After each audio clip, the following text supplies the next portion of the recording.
Over the weekend, Beirut hosted the funeral of Hassan Nasrallah, the head of Hezbollah, who was eliminated in an Israeli strike. During his 30-year reign as Secretary General of the Lebanese terror group, Nasrallah oversaw terror attacks all over the globe, Hezbollah's involvement with cartels across the U.S. border, the murder of thousands of Syrian civilians, attacks on Israeli and American targets, and multiple wars with Israel. While it was not shocking to see thousands flock to the stadium in Beirut to mourn such a man, it was shocking to see the involvement of Americans and memorials to Nasrallah on American soil. Some members of the American Communist Party even attended the funeral, joining in as the crowds chanted "Death to America." We know that these are not hollow chants. It was, after all, Hezbollah who was responsible for the murder of over 240 American peacekeepers in the Beirut barrack bombing in 1983, which was the single bloodiest day for the U.S. Marine Corps since the Battle of Iwo Jima during the Second World War.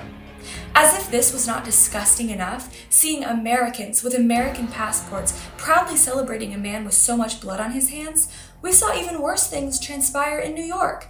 On February 16, 2025, several dozen anti-Israel protesters held a funeral for Nasrallah in the city. The protest occurred in Manhattan's Washington Square Park on the same day as Nasrallah's funeral in Lebanon. Not too long ago, I was a student in New York City, a place tragically familiar with the brutalities of jihadist terrorism. 24 years ago, terrorists attacked the World Trade Center, killing more than 2,000 people. Despite the city's history, though, anti-Semitism lives on. 150 anti-Israel protesters attended the event for Nasrallah. These same people spread the lie that Israel and the Jewish people are somehow responsible for 9/11 while applauding the actual terrorists as heroes. This should alarm everyone who values the freedoms and liberties that we enjoy as Americans. Even if one person had attended this horrific event commemorating a mass murdering terrorist, it would have been one too many. Let's look at the hypocrisy and the sheer ignorance of these performative terror supporters. They claim to be championing the rights of the Palestinians, yet they mourn a man who assisted the Assad regime in killing at least 4,000 Palestinians in Syria. They are also mourning a man who has caused immense suffering to the Lebanese people over the decades.